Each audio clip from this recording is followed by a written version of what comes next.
ଯୋଜନା ପିଲାମାନେ ତୁମମାନଙ୍କୁ ମୋ ୟୁଟ୍ୟୁବ୍ ଚ୍ୟାନେଲ୍ ଲିପୁ କ୍ଲାସେସ୍କୁ ସ୍ୱାଗତ। ତ ଆଜିର ଭିଡ଼ିଓରେ ପିଲାମାନେ ଦେଖିବେ କି ଆମର EVSର ବା ଆମର ଏନଭାଇରନମେଣ୍ଟାଲ ଷ୍ଟଡିଜ୍ ଆଣ୍ଡ ଡିଜାଷ୍ଟର ମ୍ୟାନେଜମେଣ୍ଟର ୟୁନିଟ୍ 1ର ତ ଆମର 2 ମାର୍କ କୋଶ୍ଚିନ୍ସ କ'ଣ ରହିଛି। ତ ଦେଖିବା 2 ମାର୍କ କୋଶ୍ଚିନ୍ସ ଗୁଡ଼ିକ ଏବଂ ତାର ଆନ୍ସର ଦେବାକୁ ନିଜେ ଚେଷ୍ଟା କରିବେ। ତ ଦେଖ ପିଲାମାନେ ସେ ଦେଇଛି ଅତି କ୍ଷୁଦ୍ରମୂଳକ ପ୍ରଶ୍ନାବଳୀ ବା ଯାଇକି ଆମର 50ଟି ଶବ୍ଦ ମଧ୍ୟରେ। ତ ଦେଖିବା କ'ଣ କ'ଣ ରହିଛି। ତ ଦେଖ ପିଲାମାନେ ପ୍ରଥମେ ଦେଇଛି ସଂକ୍ଷିପ୍ତ ଟିପ୍ପଣୀ ଲେଖ। ଏମିତି ମଧ୍ୟ କୋଶ୍ଚିନ୍ ପଚାରିଥିବ ସଂକ୍ଷିପ୍ତ ଟିପ୍ପଣୀ ଲେଖ। ପରିବେଶ କ'ଣ ହେଲା, ମାନେ ପରିବେଶ ଦେଇଥିବ କ'ଣ ନାହିଁ ପରିବେଶ, ତାପରେ ଗୋଟେ ସଂକ୍ଷିପ୍ତ ଟିପ୍ପଣୀ ଦିଅ। ଦେଖ କ'ଣ କହିଛି ନା ସାଧାରଣ ଭାବେ ପରିବେଶ କହିଲେ ଆମର ଚତୁଃପାର୍ଶ୍ୱ ବୁଝାଏ। ତ ପରିବେଶ କହିଲେ କ'ଣ, ଆମେ ଯାହା ଚତୁଃପାର୍ଶ୍ୱରେ ଯାହା ଦେଖୁଛେ ତାକୁ ଆମେ କହିବା ପରିବେଶ। ପୃଥିବୀରେ ଥିବା ବହୁ ଜୈବିକ ଓ ଅଜୈବିକ ବସ୍ତୁ ଗୁଡ଼ିକର ସମାହାର ହେଉଛି ପରିବେଶ। ତ ଯେତେକ ସବୁ ଜୈବିକ ଏବଂ ଯେଉଁ ଅଜୈବିକ ବସ୍ତୁ ଗୁଡ଼ିକ ଅଛନ୍ତି ସେମାନଙ୍କର ସମାହାର ବା ସେମାନଙ୍କର ମିଶ୍ରଣକୁ ଆମେ କହିବା ପରିବେଶ। ବାସ ନିମନ୍ତେ ସ୍ଥାନ, ନିଶ୍ୱାସରେ ଗ୍ରହଣ କରୁଥିବା ବାୟୁ, ଖାଉଥିବା ଖାଦ୍ୟ ଓ ପିଉଥିବା ଜଳ ଏବଂ ଅନ୍ୟାନ୍ୟ ଆବଶ୍ୟକ ବସ୍ତୁ ଆମେ ପରିବେଶରୁ ହିଁ ଆହରଣ କରିଥାଉ। ତ ଆମେ ଯେଉଁ ବାସ ବା ରହିବା ପାଇଁ ଆମେ ସ୍ଥାନ ଯେତେ ପାଉଛେ କେଉଁଠୁ ପାଉଛେ, ପରିବେଶରୁ ପାଉଛେ। ନିଶ୍ୱାସରେ ବାୟୁଟାକୁ ଯେଉଁ ଗ୍ରହଣ କରୁଛେ ବା ଅମ୍ଳଜାନକୁ ଯେଉଁ ଗ୍ରହଣ କରି ଅଙ୍ଗାରକାମ୍ଳ ଛାଡ଼ୁଛେ, ସେଇଟା ଆମେ କେଉଁଠୁ ପାଉଛେ ନା ସେଇଟା ଆମେ ପରିବେଶରୁ ହିଁ ପାଉଛେ। ଖାଉଥିବା ଖାଦ୍ୟ ଯାହା ଆମେ ଖାଉଛେ ସେଇଟା ମଧ୍ୟ ଆମେ ପରିବେଶରୁ ପାଉଛେ, କାରଣ ପରିବେଶ ନଥିଲେ କୃଷି କିଛି ନଥାନ୍ତା ଏବଂ ଆମେ ଖାଇବା ମଧ୍ୟ ପାଇନଥାନ୍ତେ। ପିଉଥିବା ଜଳ ପରିବେଶରୁ ହିଁ ପାଉଛେ ଏବଂ ଅନ୍ୟାନ୍ୟ ଆବଶ୍ୟକ ବସ୍ତୁ ଯାହା ଯାହା ଆମକୁ ଦରକାର ଆମେ ସବୁ କେଉଁଠୁ ପାଉଛେ ନା ପରିବେଶରୁ ହିଁ ପାଉଛେ। ତେଣୁ ବାୟୁ, ମୃତ୍ତିକା, ଜଳ, ସୂର୍ଯ୍ୟାଲୋକ ଶକ୍ତି ଇତ୍ୟାଦିର ପାରସ୍ପରିକ କ୍ରିୟା ହିଁ ପରିବେଶ ସୃଷ୍ଟି କରିଥାଏ। ତ ବାୟୁ, ମୃତ୍ତିକା, ଜଳ, ସୂର୍ଯ୍ୟାଲୋକ ଶକ୍ତି ସମସ୍ତ ଗୁଡ଼ିକର ଯେଉଁ ପାରସ୍ପରିକ କ୍ରିୟା ହିଁ ଆମର ଗୋଟେ ପରିବେଶ ସୃଷ୍ଟି କରିଥାଏ। ମନୁଷ୍ୟର ଚତୁଃପାର୍ଶ୍ୱକୁ ସଂଗଠିତ କରୁଥିବା ସମସ୍ତ ସାମାଜିକ, ଅର୍ଥନୈତିକ, ଜୈବିକ, ଅଜୈବିକ, ଭୌତିକ ତଥା ରାସାୟନିକ ଅବସ୍ଥା ସବୁର ସମାହାରକୁ ପରିବେଶ କୁହାଯାଏ। ଯଦି ଆମେ କହିବା ତ ପରିବେଶ ଆମକୁ କାହାକୁ କହିବା ନା ମନୁଷ୍ୟର ଚତୁଃପାର୍ଶ୍ୱକୁ ସଂଗଠିତ କରୁଥିବା ସମସ୍ତ ସାମାଜିକ, ଅର୍ଥନୈତିକ, ଜୈବିକ, ଅଜୈବିକ, ଭୌତିକ ତଥା ରାସାୟନିକ ଅବସ୍ଥା ସବୁର ସମାହାରକୁ ଆମେ ପରିବେଶ ବୋଲି କହିଥାଉ। ପରିବେଶକୁ 3 ଭାଗରେ ବିଭକ୍ତ କରାଯାଏ। ଗୋଟେ ହେଲା ଅଜୈବିକ ଅଂଶ, ଜୈବିକ ଅଂଶ ଆଉ ଗୋଟେ ହେଲା ଶକ୍ତି ଅଂଶ ହେଲା। ପୃଥିବୀକୁ କେତେ ଭାଗରେ ବିଭକ୍ତ କରାଯାଇଛି ନା 3 ଭାଗରେ ବିଭକ୍ତ କରାଯାଇଛି। ଗୋଟେ ହେଲା ଅଜୈବ, ଜୈବିକ ଆଉ ଗୋଟେ ଶକ୍ତି। ତ ଭୌତିକ ପରିବେଶରେ ମଧ୍ୟ 3 ଭାଗରେ ବିଭକ୍ତ କରାଯାଇଛି। ଗୋଟେ ହେଲା ଭୂମଣ୍ଡଳ, ବାୟୁମଣ୍ଡଳ ଏବଂ ବାୟୁମଣ୍ଡଳ। ତ ପରିବେଶ ଜୈବିକ ଅଂଶକୁ ଜୀବମଣ୍ଡଳ କୁହାଯାଏ। ତ ପରିବେଶର ଯେଉଁ ଜୈବିକ ଅଂଶ ଅଛି ତାକୁ ଆମେ କହିବା ଜୀବମଣ୍ଡଳ। ତ ପରିବେଶ ବିଷୟରେ ଆମେ ଜାଣିପାରିବା ମାନେ ପରିବେଶ କାହାକୁ କୁହାଯାଏ ଏବଂ ପରିବେଶ କିଭଳି ଭାବରେ ବିଭକ୍ତିକରଣ କରାଯିବେ ତାର ପ୍ରକାରଭେଦ ଗୁଡ଼ିକୁ ଆମେ ମଧ୍ୟ ଜାଣିଲେ ବାସ୍ ଏତିକି ଲେଖିଦେବା ଆରାମସେ 2 ମାର୍କସ୍ ପାଇଯିବ। ତ ତାପରେ ଦେଖିବା ଜୈବମଣ୍ଡଳ କ'ଣ। ପୃଥିବୀ ପୃଷ୍ଠରେ ଥିବା ଜୀବଜଗତକୁ ଜୀବମଣ୍ଡଳ ବା ଜୈବମଣ୍ଡଳ ବୋଲି କୁହାଯାଏ। ତ ଯେଉଁ ଜୀବଜଗତଟା ରହିଛି, ତ ପୃଥିବୀ ପୃଷ୍ଠରେ ଯେଉଁ ଆମର ଜୀବଜଗତ ରହିଛି ତାକୁ ଆମେ କହିବା ଜୀବମଣ୍ଡଳ ବା ଜୈବମଣ୍ଡଳ। ଅତି କ୍ଷୁଦ୍ର ଭୂତାଣୁ ଏବଂ ଜୀବାଣୁ ଠାରୁ ବିଶାଳକାୟ ଜନ୍ତୁ ଯଥା ହାତୀ, ତିମି ଏବଂ ଗୁଳ୍ମ ଠାରୁ ଆରମ୍ଭ କରି ବଡ଼ ବଡ଼ ବୃକ୍ଷ ପ୍ରଭୃତିକୁ ଜୀବ କୁହାଯାଏ। ତ ଆମେ ପୃଥିବୀ ପୃଷ୍ଠରେ ଜୀବ କାହାକୁ କହିବା ନା ଅତି କ୍ଷୁଦ୍ର ଭୂତାଣୁ, ଗୋଟେ ଭୂତାଣୁ ଠାରୁ ଆରମ୍ଭ କରି ବିଶାଳକାୟ ହାତୀ, ତିମି ପର୍ଯ୍ୟନ୍ତ ଏବଂ ସାମାନ୍ୟ ଗୁଳ୍ମ ଠାରୁ ଆରମ୍ଭ କରି ବଡ଼ ବଡ଼ ବୃକ୍ଷ ପର୍ଯ୍ୟନ୍ତ ଆମେ ସେମାନଙ୍କୁ ସମସ୍ତଙ୍କୁ କହିବା ଗୋଟେ ଗୋଟେ କ'ଣ ନା ଜୀବ। ତ ଏମାନଙ୍କର ଜୀବନ ଧାରଣ ପାଇଁ ଜଳ, ସ୍ଥଳ ଏବଂ ବାୟୁ ଦରକାର। ତ ଦେଖ ସେ ପୋଷାକ ଛାଡ଼ ଆଉ ବାସସ୍ଥଳୀ ଛାଡ଼, କିନ୍ତୁ ଖାଇବା ପାଇଁ ମାନେ କ'ଣ, ଖାଇବା ପାଇଁ ଆମକୁ ବା ଆମ ଜୀବନ ଧାରଣ ପାଇଁ ଆମକୁ ଜଳଟା ନିହାତି ଦରକାର, ସ୍ଥଳ ଦରକାର ଏବଂ ବାୟୁ ମଧ୍ୟ ଦରକାର। ଜୀବର ବୃଦ୍ଧିର ପରିବେଶ ଉପରେ ବିଶେଷ ନିର୍ଭର କରେ। ତ ଜୀବର ବୃଦ୍ଧିଟା ତ ପରିବେଶକୁ ଦେଖି ଜୀବର ବୃଦ୍ଧି ଘଟିଥାଏ, ନହେଲେ ବୃଦ୍ଧି ଘଟି ନଥାଏ। ତେଣୁ ଜଳଭାଗ, ସ୍ଥଳଭାଗ ଏବଂ ବାୟୁମଣ୍ଡଳରେ ରହିଥିବା ଜୀବଜନ୍ତୁଙ୍କର ସମଷ୍ଟିକୁ ଜୀବମଣ୍ଡଳ କୁହାଯାଏ।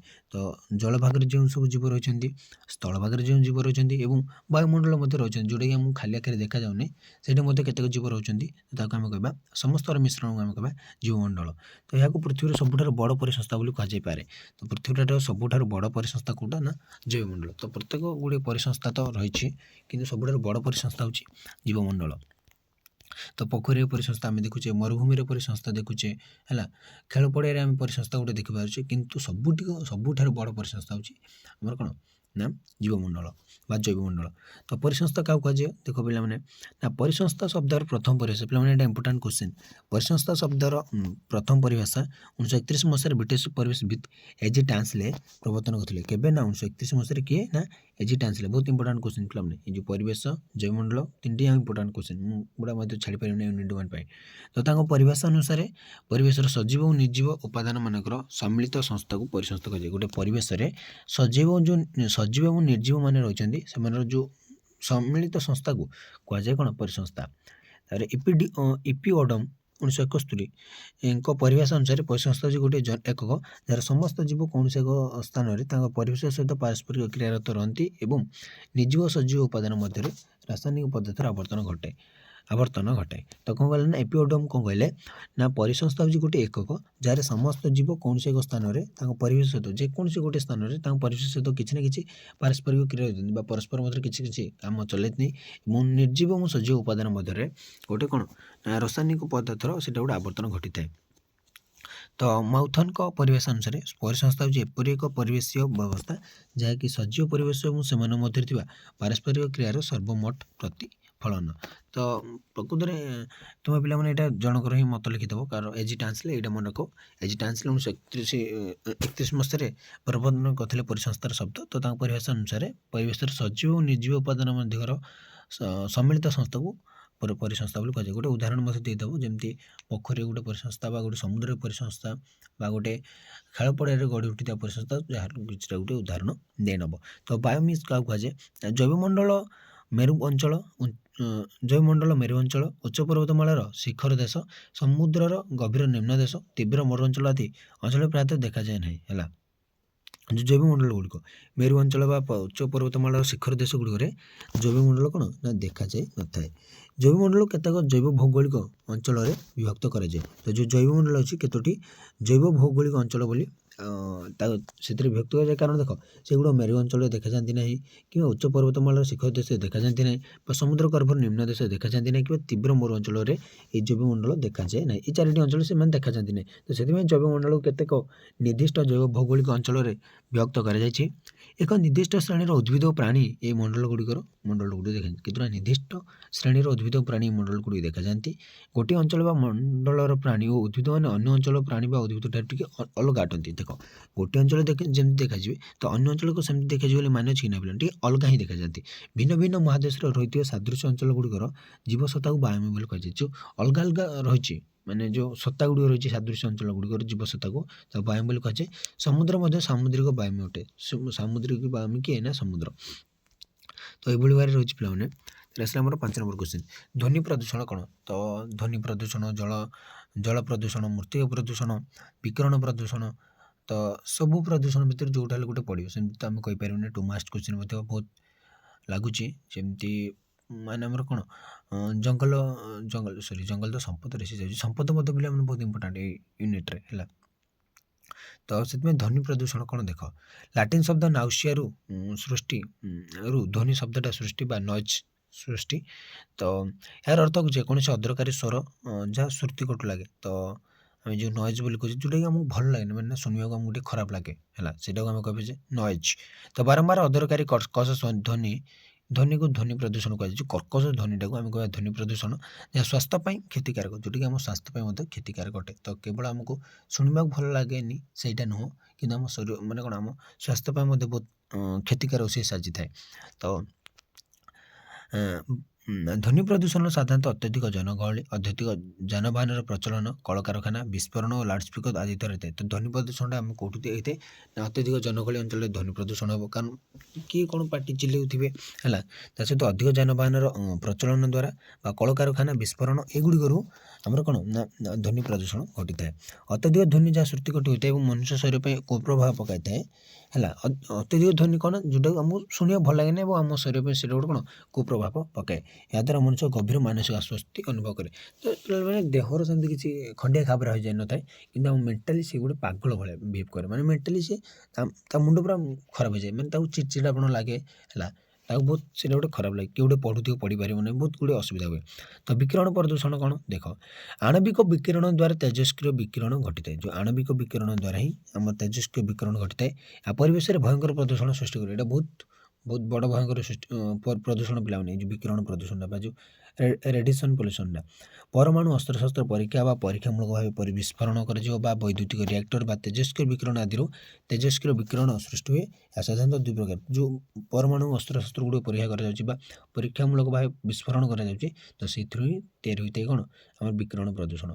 तो गोटे आयनीकरणहीन विकिरण जोटा कि अति बैगुण रश्मि श्रेणी विकिरण यह जीव मान गुणसूत्र परिवर्तन आनी था जहाँ जीव क्षतिकारक एटा आयनीकरणहीन है यहाँ अति बैगुण रश्मि द्वारा होता है। सेकेंड है आयनीकरण संपन्न जोटा आयनीकरण न थाए तो आम कह अति आम कह कौन आयनीकरणहीन विकिरण जोटा कि कौन अति बैगुण रश्मि जोटाकि जीवମାନଙ୍କର କ'ଣ गुणसूत्ରରେ परिवर्तन आनिଥାଏ।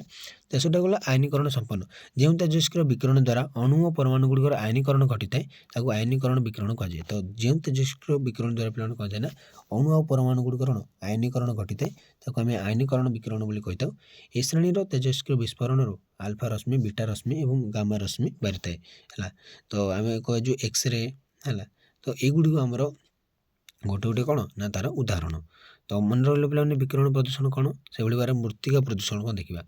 ବିଂଶ ଶତାବ୍ଦୀର ବିଭାଗରୁ ମଧ୍ୟଭାଗରୁ ଯେଉଁ ବିରାଟ ସମସ୍ୟା ଗୁଡ଼ିକ ମନେ ରଖିଛି ତା ମଧ୍ୟରୁ ମୃତ୍ତିକା ପ୍ରଦୂଷଣଟି ଅନ୍ୟତମ। ତ ଯେତେବେଳେ ବିଂଶ ଶତାବ୍ଦୀର ମଧ୍ୟଭାଗରୁ ଗୋଟେ ଚିନ୍ତା ଆସିଲା ବା ଲୋକମାନଙ୍କ ପୃଥିବୀର ଲୋକମାନଙ୍କ ମଧ୍ୟରେ ଟିକେ ଚେତା ପଶିଲା, ତ ସବୁଠାରୁ ଦେଖିଲେ ଯେ ମୃତ୍ତିକା ପ୍ରଦୂଷଣ ସବୁଠାରୁ ଅନ୍ୟତମ।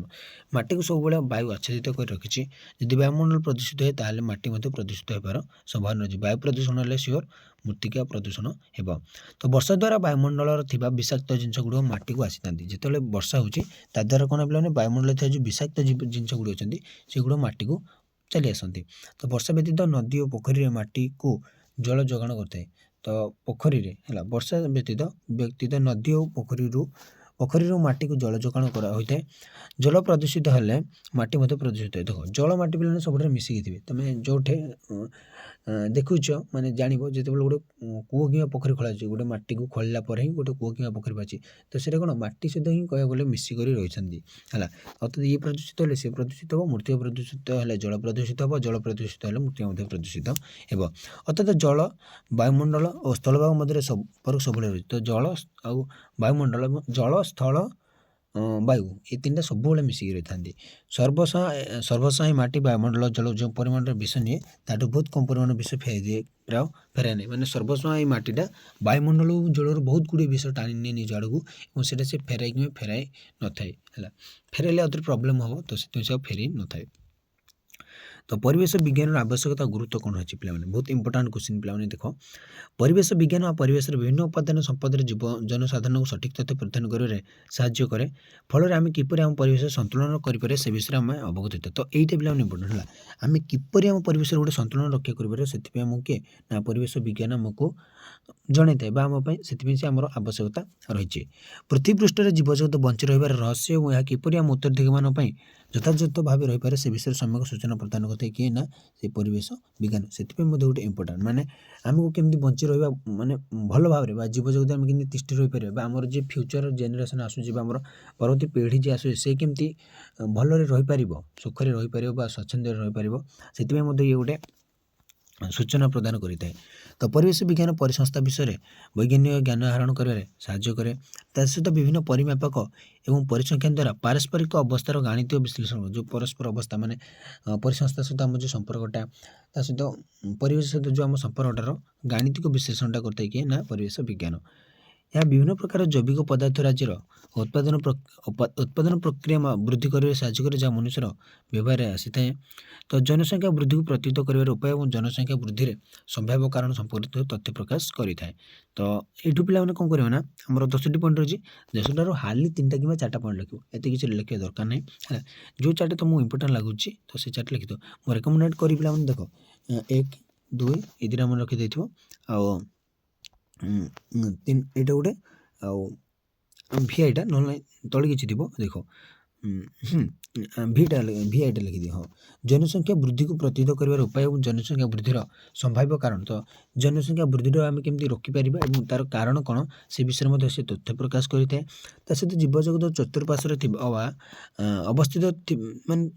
ଅବସ୍ଥିତ ପଦାର୍ଥ ସହ କାର୍ଯ୍ୟକାରିତା ବ୍ୟବସ୍ଥାପନାର ସମନ୍ୱୟ ସାଧନ ମଧ୍ୟ ସେ ସାହାଯ୍ୟ କରେ। ବିଭିନ୍ନ ପ୍ରକାର ରୋଗର କାରଣ ଏବଂ ଏହାର ନିରାକରଣ ବିଷୟରେ ମଧ୍ୟ ସୂଚନା ପ୍ରଦାନ କରେ।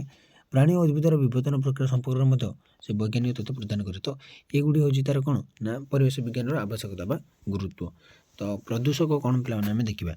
ତ ଯେଉଁ ବର୍ଜ୍ୟବସ୍ତୁ ଗୁଡ଼ିକ ଯେତେବେଳେ ଜୀବମଣ୍ଡଳରେ ପ୍ରବେଶ କରି ତା'ର ମୌଳିକ କାର୍ଯ୍ୟଧାରାକୁ କ୍ଷତିଗ୍ରସ୍ତ କରି ଉଦ୍ଭିଦ, ପ୍ରାଣୀ ଓ ମାନବର କ୍ଷତି ସାଧନ କରିଥାଏ ତାକୁ ପ୍ରଦୂଷକ ବୋଲି କୁହାଯାଏ। ତ ଯେଉଁ ବର୍ଜ୍ୟବସ୍ତୁ ଗୁଡ଼ିକ କ'ଣ ଥାଏ ନା ଜୀବମଣ୍ଡଳରେ ପ୍ରବେଶ କରି ତା'ର ମୌଳିକ କାର୍ଯ୍ୟଧାରାକୁ କ୍ଷତିଗ୍ରସ୍ତ କରି ଉଦ୍ଭିଦ, ପ୍ରାଣୀ ଓ ମାନବର କ୍ଷତି ସାଧନ କରିଥାଏ ତାକୁ ଆମେ କହିବା ପ୍ରଦୂଷକ। ତ ସାଧାରଣତଃ ପ୍ରଦୂଷକ ଗୁଡ଼ିକ ଏପରି ହୋଇଥାନ୍ତି। ଗୋଟେ ହେଲା ଗଦା ହୋଇ ରହିଥିବା ବସ୍ତୁ, କଳା ଧୂଆଁ, ଧୂମ, ଆଲକାତରା, ଧୂଳିକଣା, ଏଗୁଡ଼ିକ ଗୋଟେ କ'ଣ ନା ପ୍ରଦୂଷକ ମାନେ ଏଇଟା ସବୁ ପ୍ରଦୂଷକ ଗୁଡ଼ିକ ସୃଷ୍ଟି ହେଇଥାନ୍ତି। ତ ଗ୍ୟାସ୍ ସଲଫର ଏଗୁଡ଼ିକ ମାନେ ଗ୍ୟାସ୍ ମାନେ ଏଗୁଡ଼ିକ ଗୋଟେ ଗୋଟେ କ'ଣ ଆମର କ'ଣ ପ୍ରଦୂଷକ carbon monoxide sulphur dioxide carbon dioxide nitrogen oxide hydrogen sulphide ammonia fluorine chlorine ଏଗୁଡ଼ିକ ହେଉଛି ଗୋଟେ ଗୋଟେ କ'ଣ ଆମର ପ୍ରଦୂଷକ ଗ୍ୟାସ୍ରେ। ରାସାୟନିକ ଯୌଗିକରେ ଆଲଡିହାଇଡ଼ ଆର୍ସାଇନ୍ ହାଇଡ୍ରୋଜେନ ଫ୍ଲୋରାଇଡ଼ ଏବଂ ଫସ୍ଜିନ୍ସ ଏଗୁଡ଼ିକ ଗୋଟେ ଗୋଟେ ରାସାୟନିକ ଯୌଗିକ ମାନେ ମାନେ ଗୋଟେ ଗୋଟେ ପ୍ରଦୂଷକ। ଧାତ ପଦାର୍ଥରେ କିଏ କିଏ ଅଛନ୍ତି ନା ଦସ୍ତା ଲୌହ ଜିଙ୍କ ପାରଦ ଏଗୁଡ଼ିକ ହେଉଛନ୍ତି ଗୋଟେ ଗୋଟେ ଧାତ ପଦାର୍ଥ ଅଣ୍ଡରେ ଥିବା ଗୋଟେ ଗୋଟେ ପ୍ରଦୂଷକ। ବିଷାକ୍ତ ପଦାର୍ଥ ଯେମିତି ଆମର ହରିସାଇଡ଼ ଫଞ୍ଜିସାଇଡ଼ ପେଷ୍ଟିସାଇଡ଼ ଡେମୋଟୋସାଇଡ଼ ଏବଂ ଇନସେକ୍ଟିସାଇଡ଼ ଏଗୁଡ଼ିକ ଗୋଟେ ଗୋଟେ ହେଉଛନ୍ତି ଆମର କ'ଣ ବିଷାକ୍ତ ପ୍ରଦୂଷକ। ବହୁତ ଗୁଡ଼ିଏ ପ୍ରଦୂଷକ ଅଛନ୍ତି ଯେମିତି କହିଲି କଳା ଧୂଆଁ ଧୂମ ଏଗୁଡ଼ିକ ମଧ୍ୟ ଗୋଟେ ଗୋଟେ କ'ଣ ପ୍ରଦୂଷକ। ତ ମୁଖ୍ୟ ଜଳ ପ୍ରଦୂଷକ ମାନେ କିଏ କିଏ ନା ଘରରେ ବ୍ୟବହୃତ ଜଳ ଏଗୁଡ଼ିକ ମଧ୍ୟ ଗୋଟେ ମୁଖ୍ୟ ଜଳ ପ୍ରଦୂଷଣ ବା ଜଳ ପ୍ରଦୂଷଣ କରିଥାନ୍ତି ହେଲା। ନର୍ଦ୍ଦମା ଜଳ ଏବଂ ଅନ୍ୟ ଜୈବ ବର୍ଜ୍ୟବସ୍ତୁ ଏଗୁଡ଼ିକ ମଧ୍ୟ ଆମ ପାଇଁ କ'ଣ ନା ଜଳ ପ୍ରଦୂଷଣ କରନ୍ତି। ତା ସହିତ ଆସିଲା ପିଲାମାନେ କ'ଣ ନା ପଶୁ ମାନବର ବର୍ଜ୍ୟବସ୍ତୁ ସାର କୀଟନାଶକ ଇତ୍ୟାଦି କଳକାରଖାନାରୁ ବାହାରୁଥିବା ଅଦରକାରୀ ଜଳ ତୈଳ ପ୍ରଦୂଷଣ ଅମ୍ଳ ବର୍ଷା ଧାତବ ପ୍ରଦୂଷକ ତ ଏଗୁଡ଼ିକ ଗୋଟେ ଗୋଟେ କ'ଣ ନା ଆମର ଜଳ ପ୍ରଦୂଷଣ ଗୁଡ଼ିକ। ତ ଆଜି ପାଇଁ ପିଲାମାନେ କ୍ଲାସ୍ଟିକୁ ମୁଁ ଏଇଠି ରଖୁଛି। ପରବର୍ତ୍ତୀ କ୍ଲାସ୍ରେ ଦେଖିବେ ଆମର ନା କ'ଣ ନା 5 ମାର୍କ କ୍ୱେଶ୍ଚିନ୍ସ ବା 3 ମାର୍କସ୍ କିମ୍ବା 5 ମାର୍କ କ୍ୱେଶ୍ଚିନ୍ସ ଆସିବ ଆମର 250ଟି ଶବ୍ଦ ମଧ୍ୟରେ କହିଛି। ତ 3 or 5 ହେଇଥାଇପାରେ। ତ ଆଜି ପାଇଁ କ୍ଲାସ୍ଟିକୁ ପିଲାମାନେ ଏଇଠି ରଖୁଛି। ଜୟ ଜଗନ୍ନାଥ।